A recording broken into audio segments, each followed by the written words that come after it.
esta serie sí, es una serie de terror, que eso es debatible y lo vamos a hablar en cierto punto, pero se trata de una casa embrujada, o sea, es una historia de una casa embrujada, como que at its core, y los personajes de esta casa, o el personaje principal, es una au pair, es una chica estadounidense que está viviendo, o sea, de hecho ella tiene ya un tiempo viviendo en Inglaterra y está buscando trabajo, entonces encuentra un anuncio en donde dice que están buscando un au pair para cuidar dos niños en una casa que es como decir en una finca, o sea, la cosa no está en la ciudad, sino que está como, sí, como una especie de granja.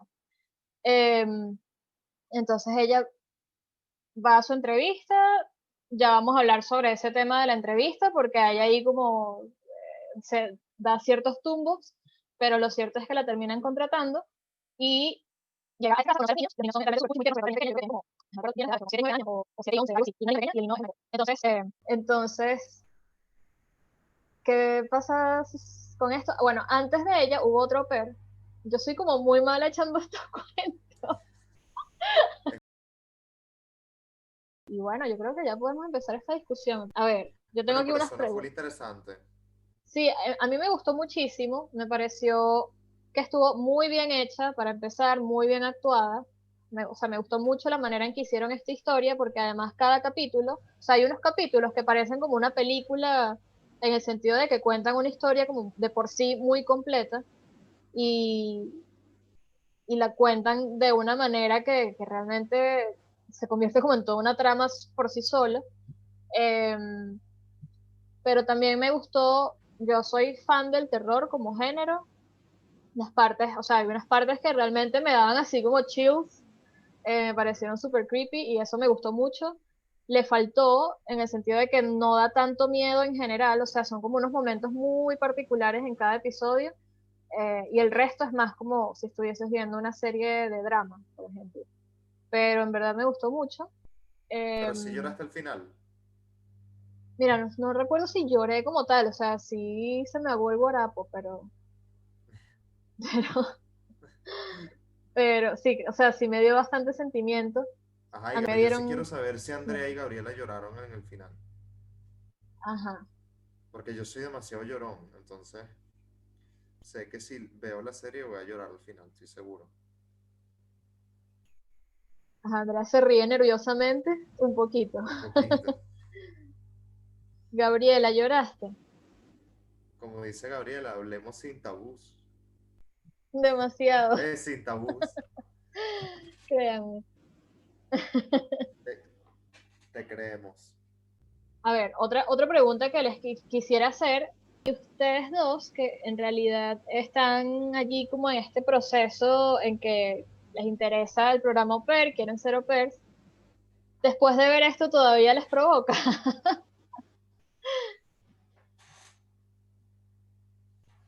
A mí me provoca, Tendrías que verla, Daniel. claro. A ver, yo espero que escriban por allí. A mí sí me provoca demasiado. Ay, qué bueno, qué bueno.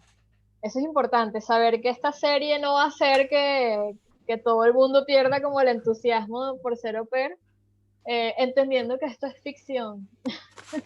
yo creo que al contrario, o sea, yo creo que va a popularizar bastante la figura, pues. Sí, me confirmó la idea de que es un reto bastante grande si la casa está embrujada, eso sí. Eh, sí, habría que, bueno, ligar que Por no lo te toque una general, casa embrujada.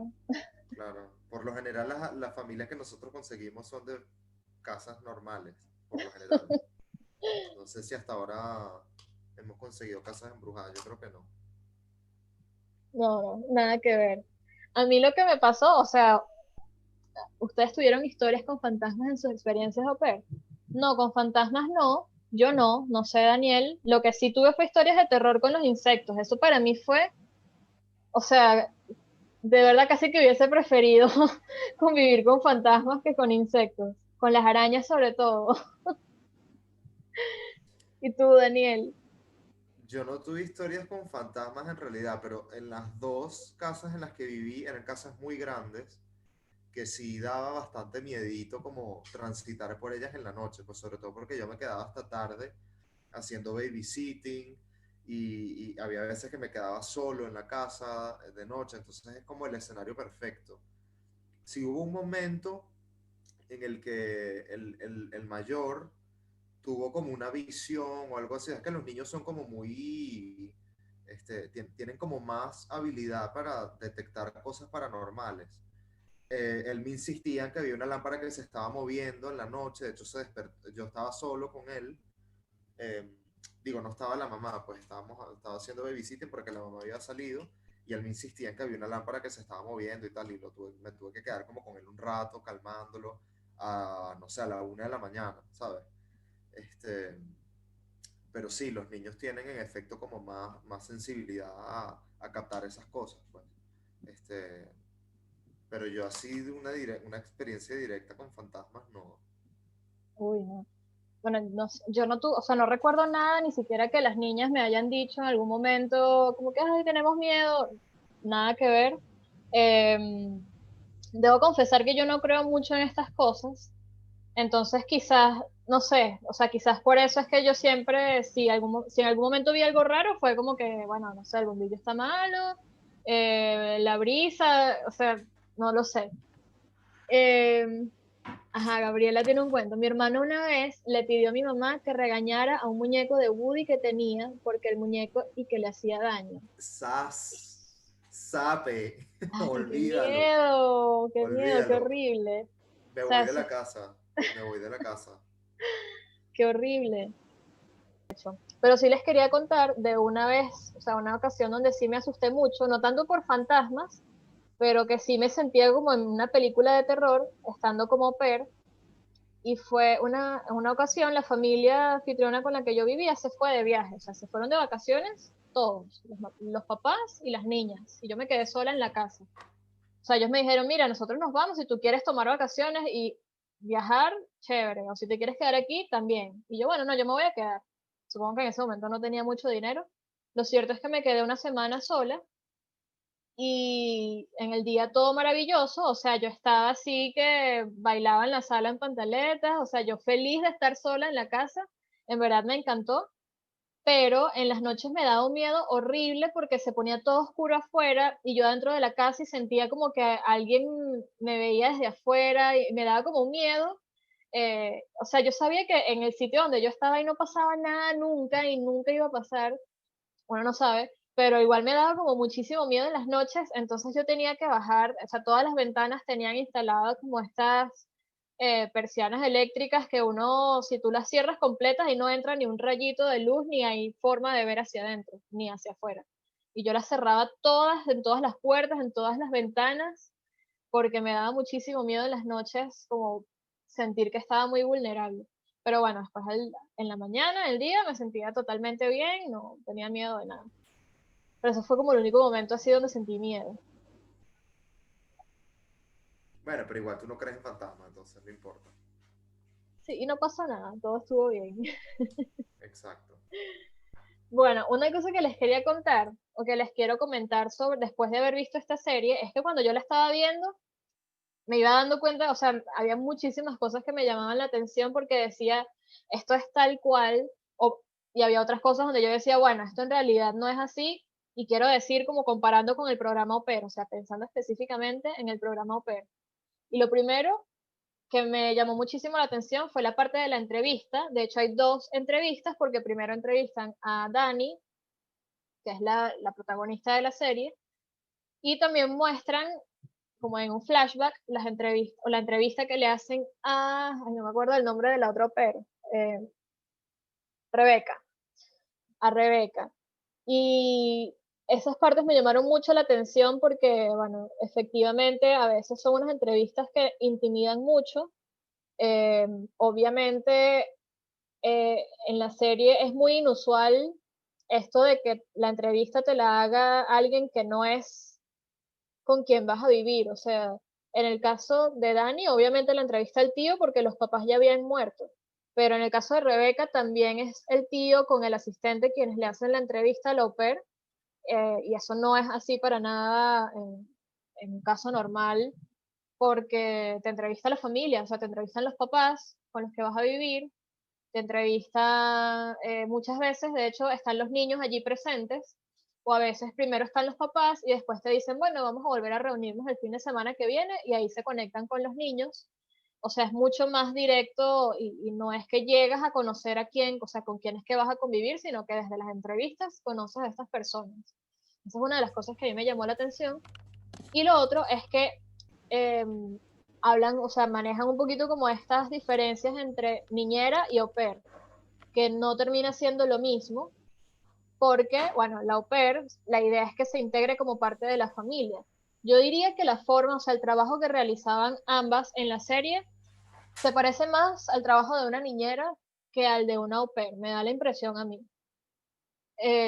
Porque sí, básicamente están a cargo de los niños todo el día. Además, una de las cosas principales que tiene el programa Au Pair es el intercambio cultural, y que normalmente te vas a otro país a aprender otro idioma, y en este caso Dani era de otro país, pero también hablaba inglés. No es usual que alguien de Estados Unidos se vaya a hacer au pair en un lugar de habla inglés. Y lo segundo, o el segundo caso, Rebeca era de ese país. O sea, ella no tuvo intercambio cultural de ningún tipo porque ella lo que hizo fue tomar un trabajo en su país. Entonces esto es también algo que no es usual para nada.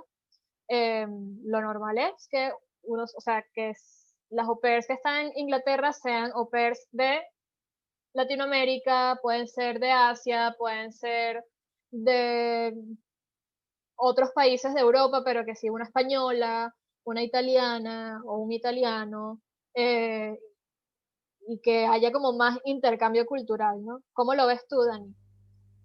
De hecho, yo conozco casos en los que niegan visas a personas justamente porque hablan el mismo idioma del país de destino. No tiene sentido para el Exacto. programa Au Pair que ya tú hables el idioma del país de destino, porque justamente lo que buscas es ampliar ese bagaje cultural yéndote a un país, primero del que no eres nacional y segundo de cuyo idioma no hablas. Yo cuando estuve en Francia conocí a una chica de Madagascar que estaba pidiendo la visa para trabajar como au pair en Francia y se la negaron porque el idioma oficial en Madagascar es el francés. Entonces no tenía sentido para ella trabajar como au pair en un idioma que ya conocía. Y con respecto a lo de la entrevista, en efecto, no hay forma de que tú empieces a trabajar, o sea, que una familia te escoja sin que tú no hayas visto primero a los niños, o sea, sin que los niños no sepan primero quién eres tú y viceversa, que los conozcas así sea un poco, que les hagas preguntas, qué tipo de cosas te gustan, qué juegos te gustan, qué comidas te gustan, qué actividades haces, en fin, preguntas muy básicas para conocer a los niños, pero tú no jamás vas a entrar a trabajar en una familia sin conocer a los niños, pues. Y lo de la entrevista, pues no sé, no vi la serie, no sé quién, o sea, a ver, sé quién entrevistó, pero sí, en efecto, es atípico que una persona sea entrevistada por una persona que no sea la familia. Eh, Exacto. de pronto yo creo que se puede dar el caso de que te entreviste una persona que no sea tu familia cuando te entrevistas con la agencia que te va a colocar en otra familia. Esa sería de pronto la única otra persona que te entrevista aparte de la familia, pero Sí, pero la forma por lo menos en la que nosotros trabajamos, siempre hay entrevistas con la familia, o sea, no hay de otra. Siempre vas a tener entrevistas con la familia antes de decidir si te quieres ir con esa familia. Eh, y por lo general, como les digo, pues conoces a los niños, los puedes ver o por lo menos te cuentan más sobre ellos y vives allí con la familia. O sea, no, el programa Au Pair no está hecho para que tú seas, por ejemplo, como el guardián de esos niños. O sea, siempre va a estar toda la familia en la casa y tú eres un miembro más de la familia. No es que tú estás para que los papás se la pasen todo el año viajando o no tengan papás. Realmente ese no es el caso. Lo que sí puede suceder es que obviamente de repente haya momentos en los que los papás tengan un viaje, o sea, si te dejen un tiempo muy limitado con los niños, pero por lo general tú eres un miembro más, no eres el sustituto de los papás. Y lo otro es que sobre todo la primera au pair tenía el rol, además de cuidarlos, ella tenía la tarea de darles clases a los niños, o sea, ella era como su tutora, porque los niños ya no iban al colegio. Y eso también es algo que no corresponde para nada con lo que es el programa Au Pair hoy en día. los niños pues tienen su educación, en la gran mayoría son casos de niños que van al colegio, pero puede que de repente los papás vean que tú tienes una habilidad que puede ayudar a que puedas ayudar a los niños, perdón, los papás puede que vean que tienes una habilidad que puede servir para ayudar a los niños con sus tareas o para ayudarlos a conocer un poquito otro idioma. Eso sí puede ser que exista y que si tú estás de acuerdo, pues, hagas como parte de tus tareas de au pair, por ejemplo, tener unos ratos a la semana en donde les enseñes español o los ayudes con el inglés o los ayudes con las matemáticas, pero no es como se ve en la serie, que el au pair es la maestra, entonces tienen unas horas de clase y eso es parte de la rutina diaria. Eso no es así hoy en día. Puede ser que en esa época, porque estamos hablando de que esta es una serie situada en otra época, en los 80, puede ser que en esa época sí haya sido así, porque obviamente el programa ha ido cambiando, ha ido mutando, pero hoy en día no es de esa manera. ¿Algo que agregar, Dani?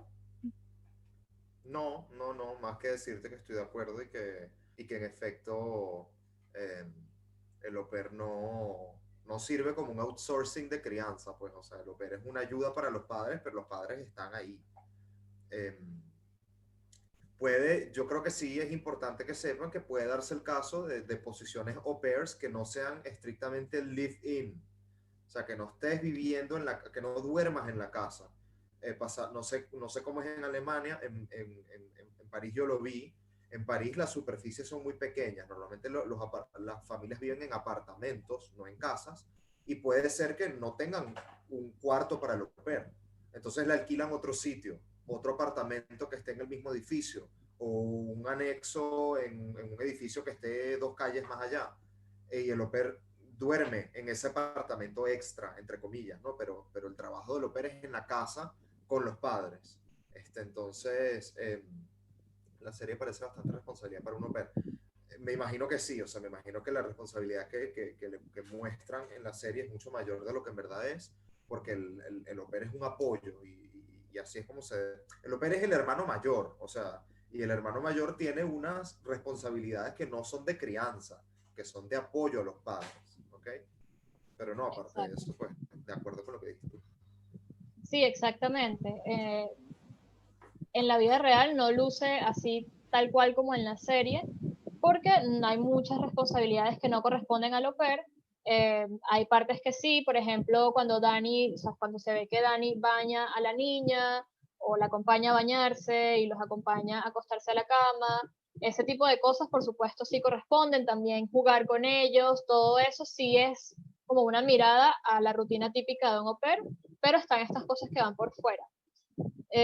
A ver, Gabriela pregunta, una pregunta. Hay como una idea de que los papás que buscan un au pair son medio ausentes, o sea, son papás súper ocupados, al menos como en la serie, se van de viajes sin los niños, etcétera. ¿Esto les parece que es verdad?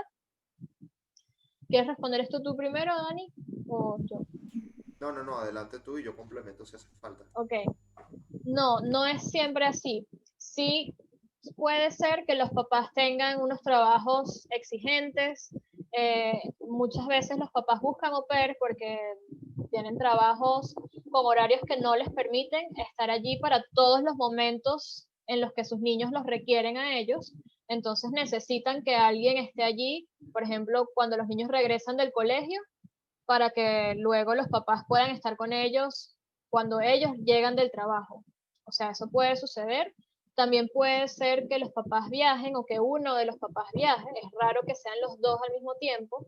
Quiero decir, con frecuencia eh, como de negocios, pero no, o sea, lo normal es que los papás están allí junto a los niños y el au pair apoya en esos momentos en que el papá está trabajando o, o bueno, en días de la semana que el horario de los padres puede ser complicado. Esto pasa mucho con los papás que son, por ejemplo, médicos o que tienen trabajos con horarios que no son fijos, sino que rotan y que a veces responden pues a ciertas necesidades. Y bueno, ellos lo que les ayuda tener un au pair es a tener a alguien que pueda quedarse con los niños cuando ellos no están. Pero todo esto siempre es como previo acuerdo y, y no es lo más común. O sea, lo común es que realmente seamos, o sea, es como que seamos todos una familia, por así decirlo. No creo tener nada que agregar a lo que dijiste tú. O sea, Ok. incluso mi experiencia personal fue de ese modo y no creo realmente que un papá busque, es decir, no creo que el perfil de los padres que buscan au pair sean padres ausentes. No creo que esa sea la idea. Yo creo que más bien tienen una especial preocupación porque sus hijos reciban atención 24/7 y por eso buscan un au pair. Bueno, 24/7 es una exageración, pero ustedes entienden, o sea, que quieren que sus hijos estén acompañados siempre.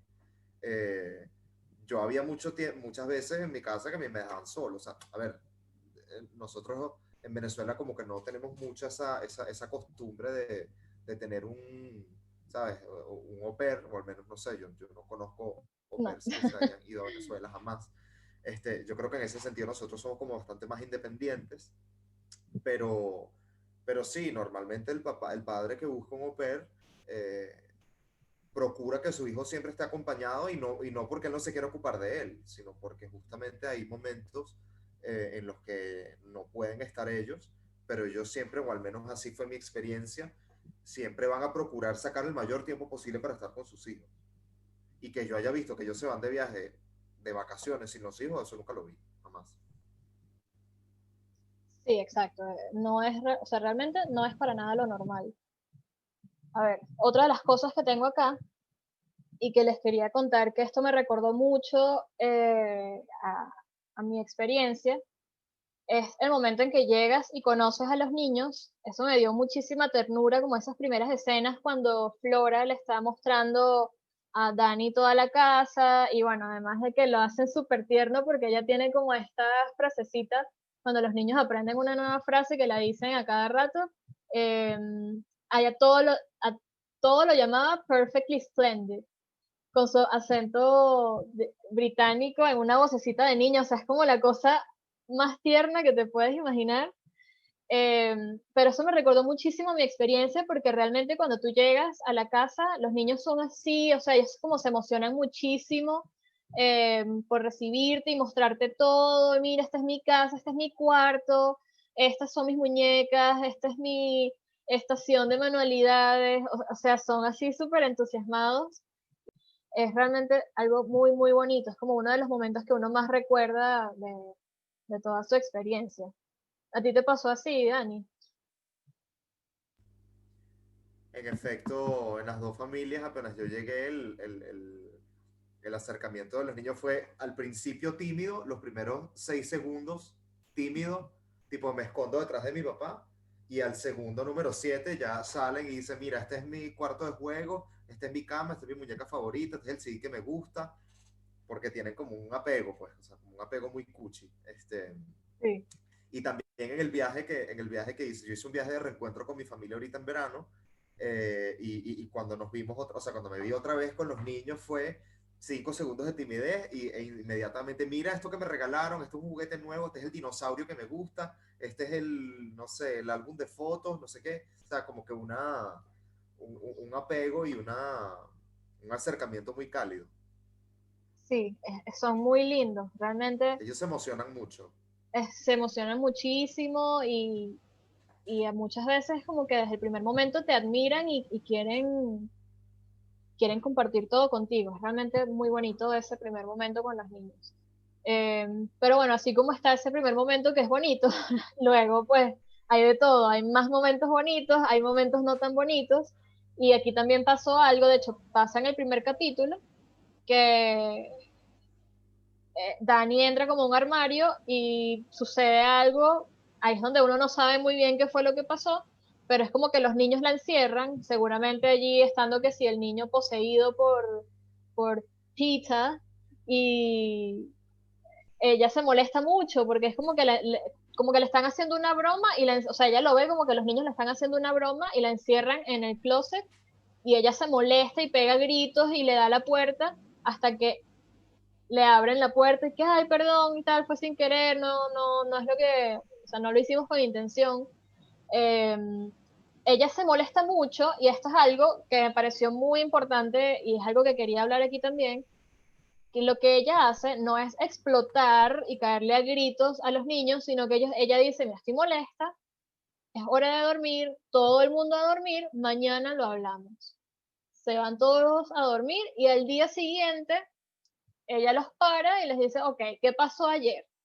O sea, a mí me pareció muy importante eso, porque realmente es donde uno tiene que saber controlar a veces los niños, o sea, pueden sacar de ti como lo peor, a veces puede ser desesperante, pero uno también tiene que aprender a manejar esto, porque, bueno, no siempre puedes estar saliéndole a los niños con gritos y regaños y castigos, sino que a veces es simplemente, bueno, voy a dejar que pase como que este momento de mayor molestia, le voy a dar a entender a los niños que estoy molesta, eso sí, o sea, que no crean que yo lo estoy tomando como juego, que aquí realmente sí está pasando algo que no puede pasar, pero yo me calmo y luego los siento y hablamos, porque los niños también cuando les das como ese tiempo de que se den cuenta de que te hicieron molestar, ellos también reflexionan y dicen, bueno, ¿será que no debía haber hecho eso? Y también cuando los sientas más tarde a hablar, ellos caen en cuenta y dicen, bueno, sí, no fue nuestra intención o no lo hice con mala intención o pensé que te iba a gustar y no te gustó o simplemente, bueno, discúlpame.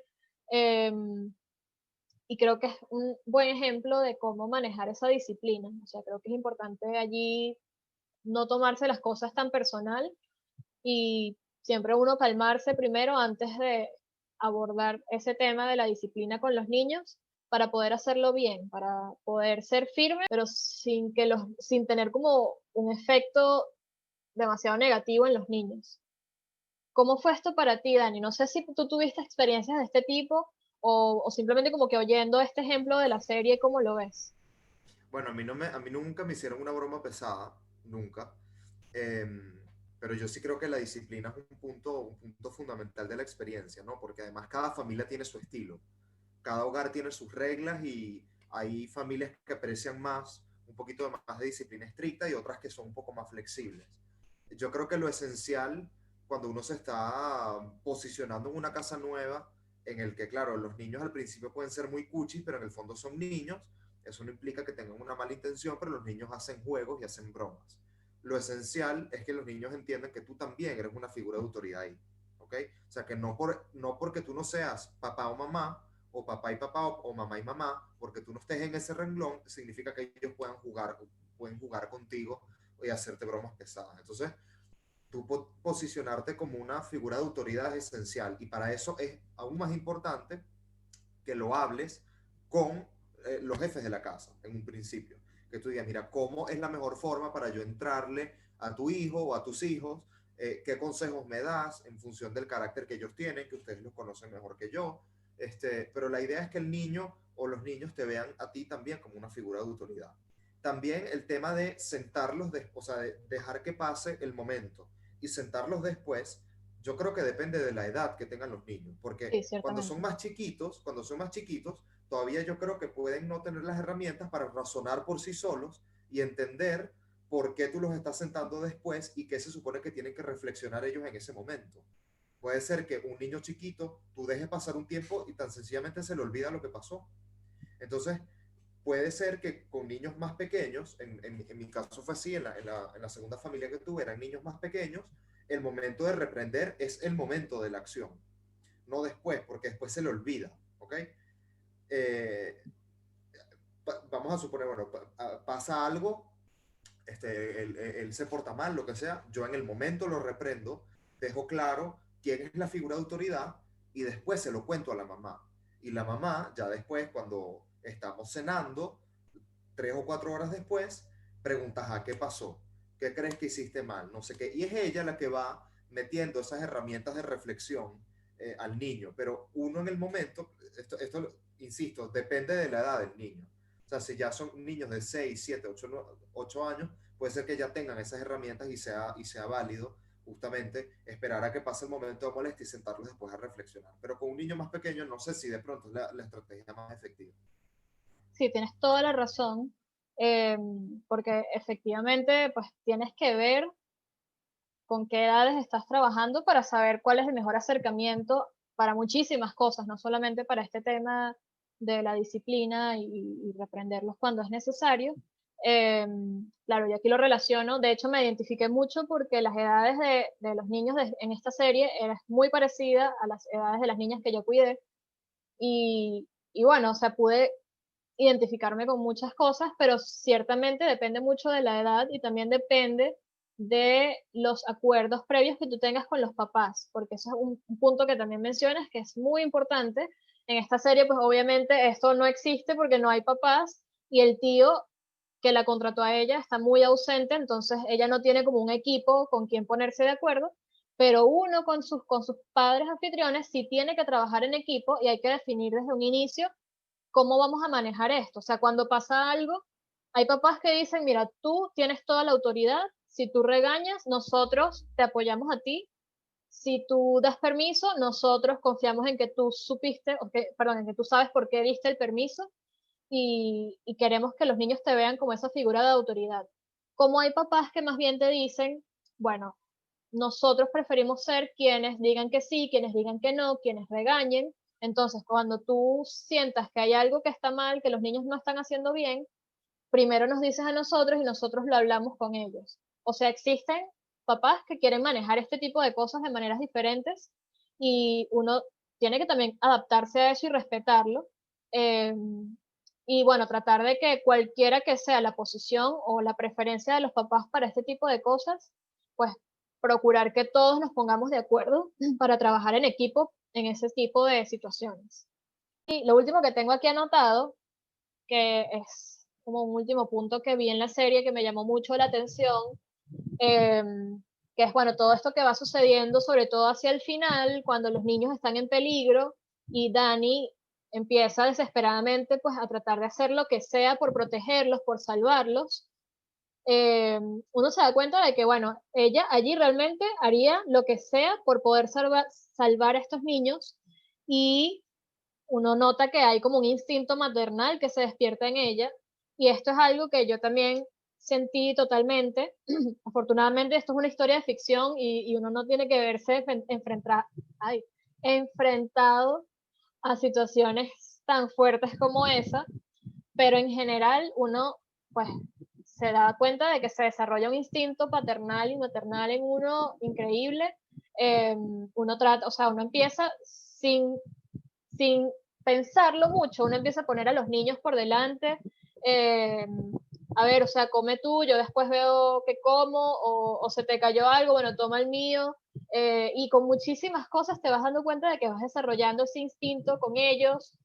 No quieres que se sientan mal, no quieres que estén tristes, te duele muchísimo a ti cuando ellos se caen y se cortan o se lastiman. Eh, y me parece que es algo muy bonito que uno también se lleva de esa experiencia. Es algo que uno no ve venir, yo creo que, o sea, al igual que ser padre, uno no se da cuenta de todas las cosas que va a sentir, o bueno, eso me han dicho, no he tenido la experiencia, pero bueno, siendo PER también me pasó que sentí muchas cosas con estos niños que no me imaginaba que iba a sentir. Y bueno, por los gestos de Daniel me doy cuenta de que no soy la única. Sin duda. Yo me di cuenta de eso, como del instinto paternal que estaba desarrollando.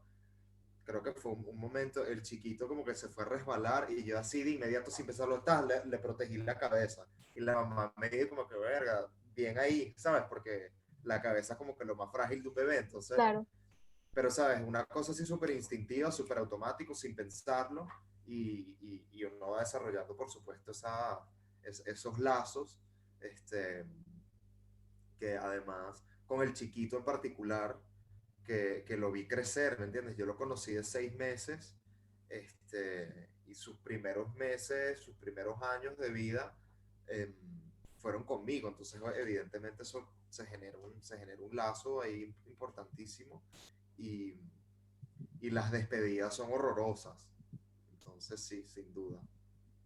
sí. Es un lazo muy bonito y bueno, es una relación súper linda que uno va tejiendo con los niños.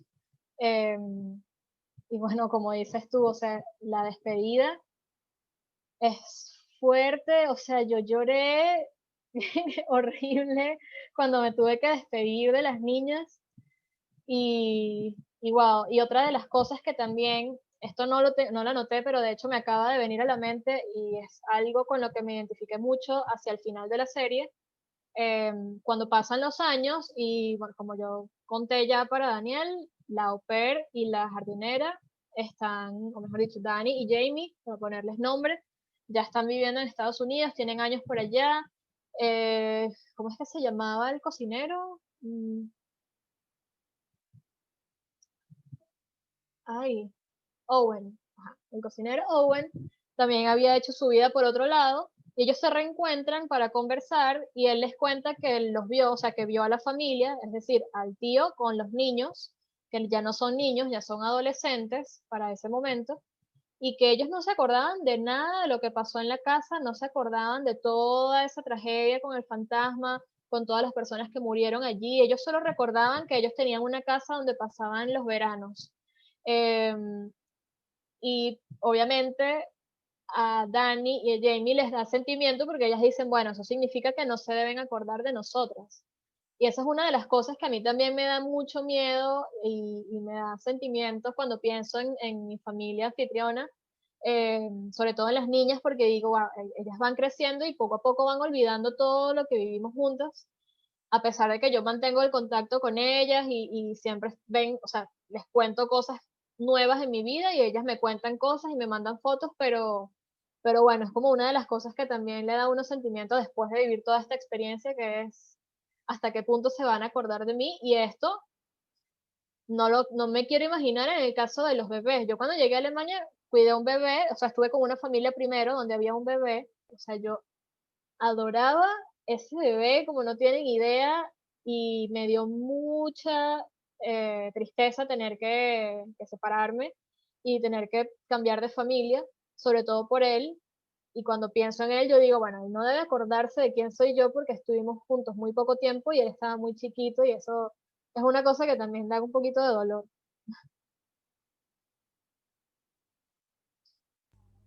No quiero ni pensar en eso, porque me deprimo. Sí, tú vas a tener que seguir yendo todos los años a reencontrarte con ellos porque, porque no, da mucho dolor pensar que ellos en algún momento pues no se vayan a acordar más de tantas cosas. Pero bueno, esas son Claro. como las principales cositas que me tocaron a mí la fibra viendo esta serie. Eh, como dije, me encantó, me gustó muchísimo la serie en general y me gustó mucho como reconectar con mi experiencia como ver viéndola. Y bueno, Andrea, no sé si tienes otra pregunta, otro comentario, cualquier cosa que agregar, que decir, eh, que, que te llevas de todo esto, qué te pareció todo esto, la serie, la conversación. Muy buena la serie, me gusta tener sus opiniones, ya que vivieron esas experiencias de primera mano. Sí, bueno, no todas esas experiencias, por suerte, Afortunadamente no todas. pero lo bueno sí. Y bueno, algunas cosas malas como tener que regañar a los niños, pero sí, la realidad de ser au pair, exacto. Efecto. Nosotros estamos grabando esto está quedando grabado. Yo voy a editar acá para montar un videíto y que las otras personas que estaban interesados en compartir en esta conversación puedan por lo menos saber de qué se habló. Y esta es una actividad que queremos hacer todos los meses con películas distintas o con series, dependiendo de lo que queramos escoger en esa ocasión. Y el mes que viene ya escogimos, vamos a hacer esto con Emily in Paris, que es una excelente serie con la que podemos hablar sobre cómo es realmente la vida en Francia. También viste Emily in Paris, buenísimo. Yo confieso que no la he visto. A lo mejor, bueno, yo voy a tratar de verla, a lo mejor vamos a tener que hacer a la inversa, a lo mejor Daniel me va a tener que echar todo el cuento a mí. No, es súper corta, la ves súper rápido.